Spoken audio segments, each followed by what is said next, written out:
La mañana del 7 de mayo de 1979, las calles de Tunja desprendían un olor a revolución. Los estudiantes de la UPTC murmuraban en secreto, y la impotencia estalló. ¿Dónde está el compañero Hernando Benítez? Esta es la historia de cómo los estudiantes de la universidad se toman la Catedral de Tunja en un acto pacífico, reclamando un derecho fundamental, a la vida.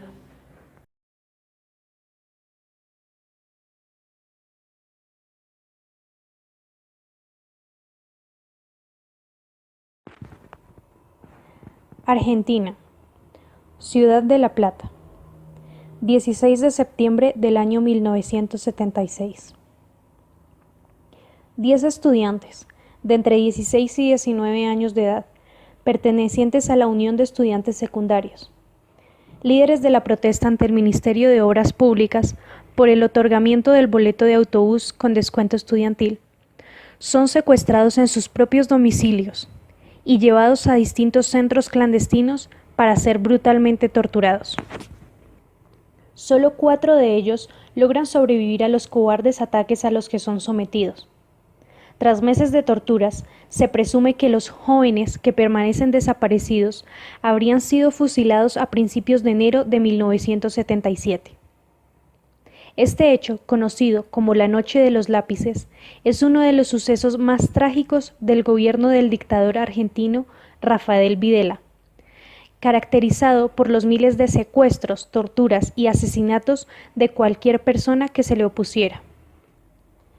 Argentina estableció el 16 de septiembre como Día de la Reafirmación de los Derechos de los Estudiantes, en conmemoración de los estudiantes desaparecidos. La Noche de los Lápices, un hecho registrado en un film, enseñado en los colegios de Latinoamérica, no ha pasado desapercibido ni ha quedado en el olvido.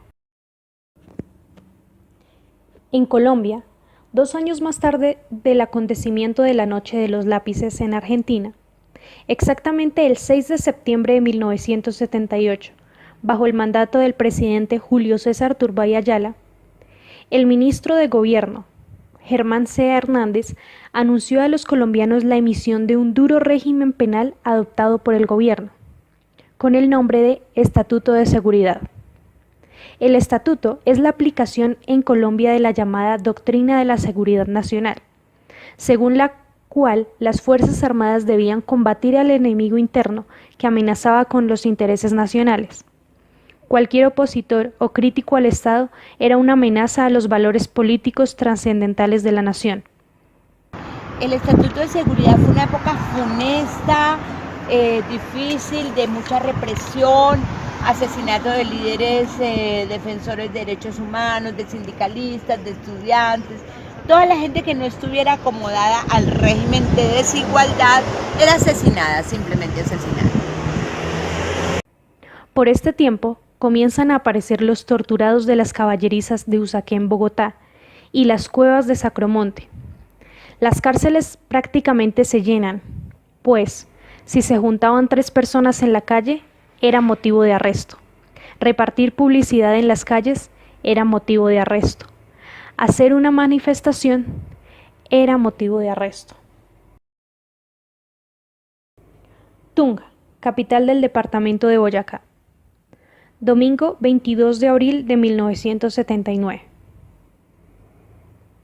En la penumbra de la tarde, a un poco más de 1 cuadra de la Plaza de Bolívar, a la vuelta de la esquina del sitio en que fue ahorcada doña Inés de Hinojosa, y en el momento de despedirse de su compañero Gabriel, luego de realizar un trabajo a máquina de escribir que debía entregar el lunes 23, Hernando Benítez, líder estudiantil de la Facultad de Ingeniería de la UPTC, activista, un hombre alto, acuerpado y decente, fue introducido por la fuerza a una camioneta de color amarillo, sus ojos vendados, y después de vueltas y revueltas es conducido por la vía a Bogotá a uno de los centros de reclusión y tortura.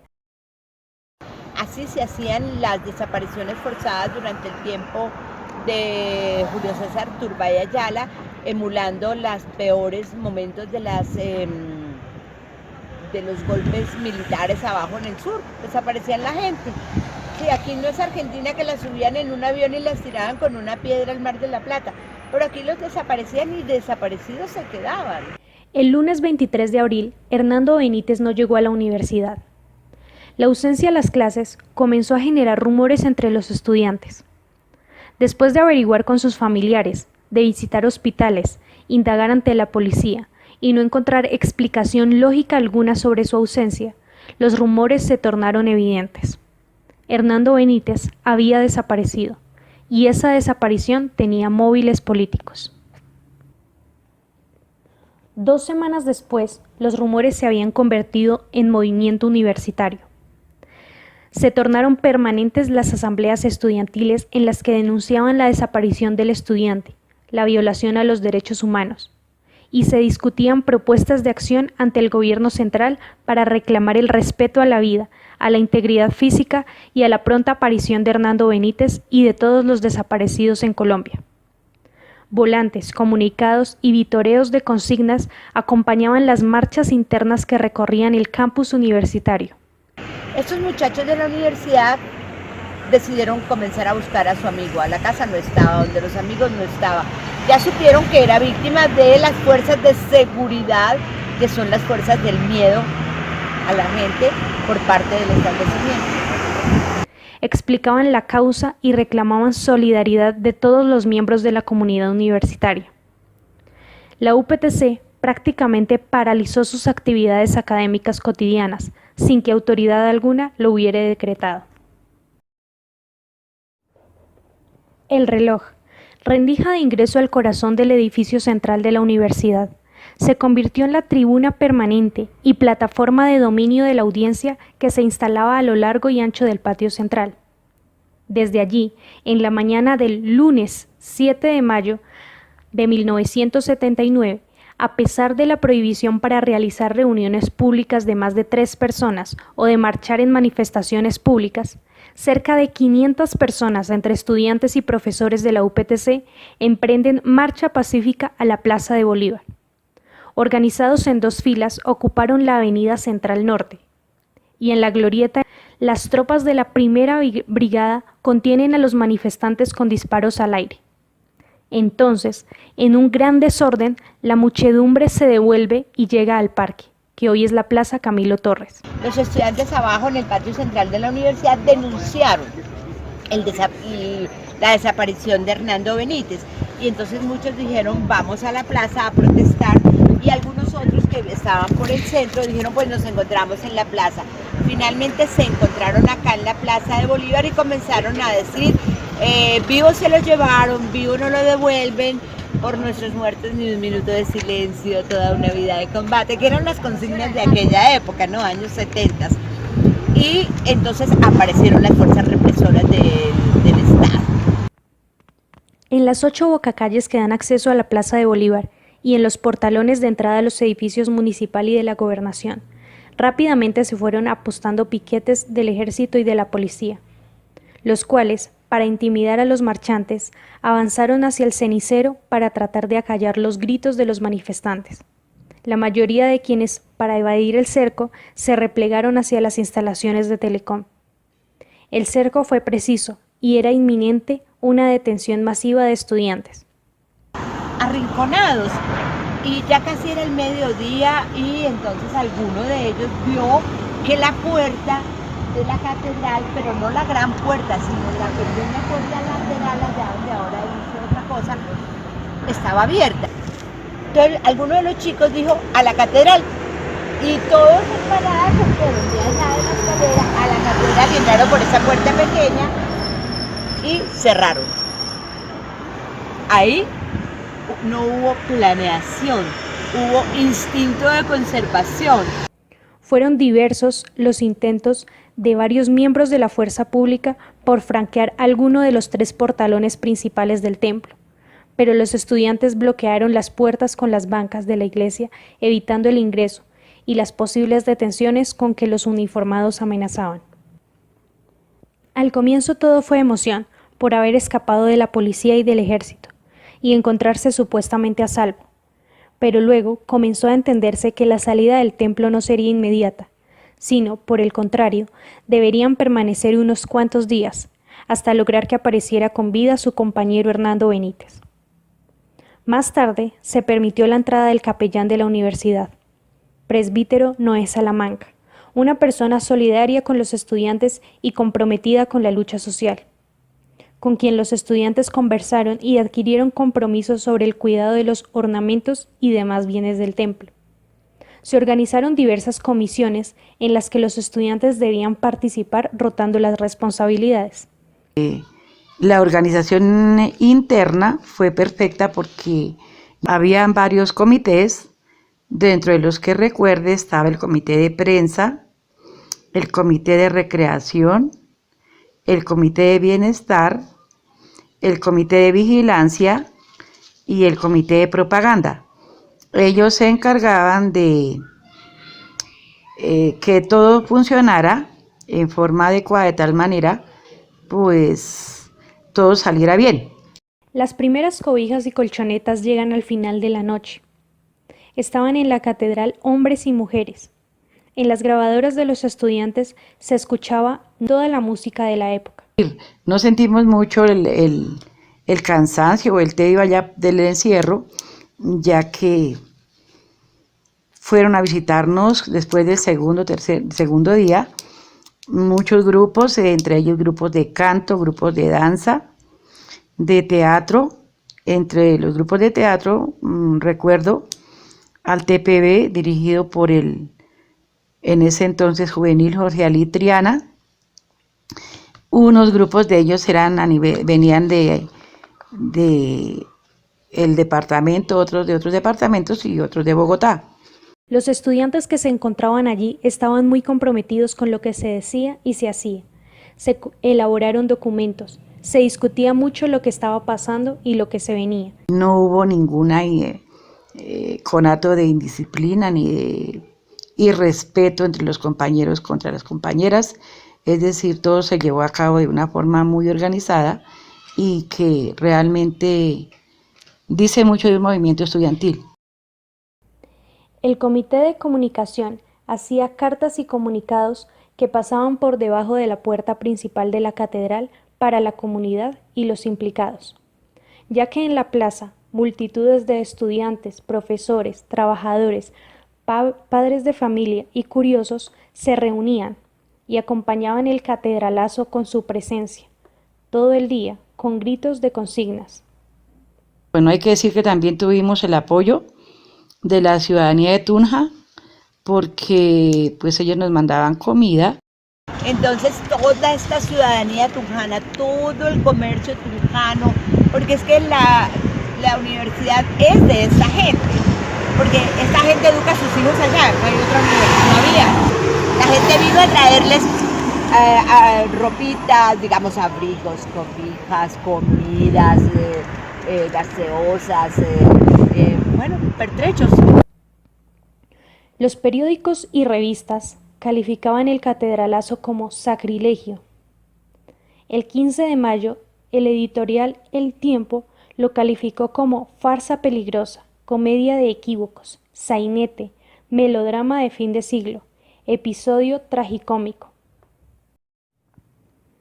Monseñor Monastoque, encargado de la catedral, solicitó a la policía desalojar la catedral por cualquier medio, pero su superior, Monseñor Augusto Trujillo, llamó al comandante y le hizo saber su apoyo a los estudiantes. Los periódicos censuraron la postura y el apoyo de Monseñor Trujillo Arango frente a la toma de la catedral.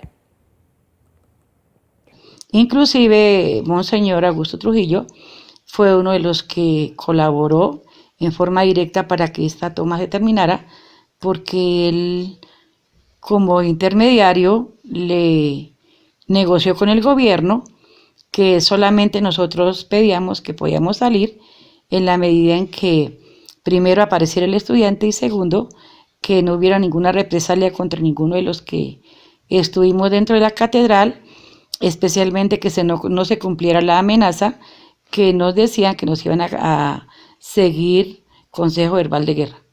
Ante el debate político, moral y teológico que el catedralazo despertó en todos los medios, el entonces director del DAS, Rafael Poveda, declaró que Benítez no estaba preso y se encontraba libre.